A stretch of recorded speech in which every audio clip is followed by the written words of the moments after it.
مسلم league نون کے وزراء کا کہنا ہے کہ یہ ٹیکس فری اور عوام دوست بجٹ ہے جس سے لوگوں کی زندگیوں میں آسانی پیدا ہوگی، اور اس بجٹ میں جنوبی پنجاب کی ترقی کے لیے خصوصی فنڈز رکھے گئے ہیں۔ عام آدمی کی زندگی میں یہ بجٹ آسانی لائے گا اور مہنگائی میں بھی کمی لائے گا، اور دوسرا یہ کہ مہنگائی کو برداشت کرنے کے لیے جو عام آدمی ہے اس میں زیادہ ہمت آئے گی، کیونکہ اس کی انکم جو ہے اس سے بڑھے گی۔ ایسا خوبصورت بجٹ ہے جس کی مثال اس سے بیشتر نہیں آ سکتی۔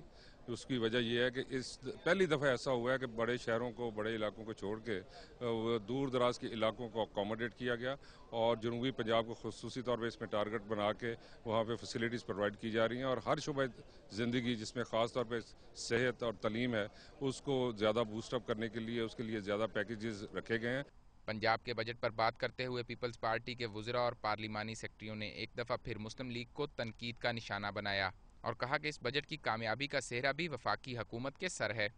چودھری نثار آج ہارے ہیں اور عوامی دباؤ آج جیتا ہے، اور وفاقی حکومت کے جو اعلانات تھے اس کے اوپر حکومت پنجاب کو نہ چاہتے ہوئے بھی وہ اعلانات کرنے پڑے، سو یہ کریڈٹ وفاقی حکومت کو یقیناً جاتا ہے اور عوامی دباؤ کو جاتا ہے۔ جتنے وزراء ہیں انہوں نے پنجاب کیبنٹ نے یہ کہا ہے کہ ہم اپنی 25% تنخواہیں اور اپنے دفتروں کے خرچے جو وہ کم کریں گے۔ میرا خیال ہے کہ اس سے اچھا اقدام پہلے نہ کبھی بجٹ میں کوئی پیش ہوا ہے اور نہ ہی آئندہ کوئی بجٹ ایسا پیش کر سکے گا۔ پنجاب اسمبلی میں اپوزیشن لیڈر چودھری ظہیر الدین سمیت مسلم لیگ کاف کے دیگر ارکان کا کہنا ہے کہ پری بجٹ سیشن میں دی گئی تمام تجاویز کو یکسر نظر انداز کر دیا گیا ہے۔ یہ چند کلرکس نے بیٹھ کے بجٹ بنایا ہے جس کا کوئی تعلق نہیں ہے حقائق کے ساتھ۔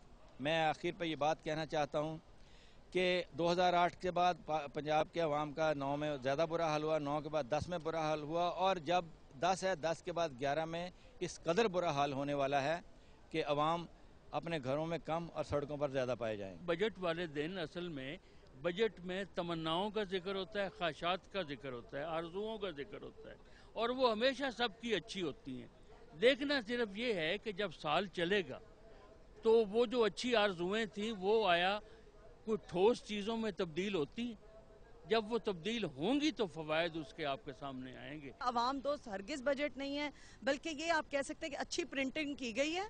جس طرح انہوں نے اپنی سوٹڈ بوٹڈ آئے ہیں اسی طرح یہ پرنٹنگ اچھی پنجاب گورنمنٹ نے کر دی ہے۔ جھوٹ کا پلندہ آج پنجاب اسمبلی میں کھول دیا گیا ہے۔ پنجاب اسمبلی کا اجلاس 2 روز کے لیے ملتوی کر دیا گیا ہے۔ ایوان میں جمعرات کی صبح 10 بجے بجٹ پر بحث کا آغاز ہوگا۔ مالی سال 2010-11 کے پنجاب کے بجٹ کو حکومتی اراکین اور وزراء کی طرف سے تو سراہا جا رہا ہے، تاہم اپوزیشن اراکین اور اپوزیشن لیڈر کا کہنا ہے کہ یہ بجٹ صرف الفاظ کا گورکھ دھندا ہے جس میں عوام کے لیے کوئی خاطر خواہ منصوبے نہیں رکھے گئے۔ ذیشان بخش، ڈان نیوز، لاہور۔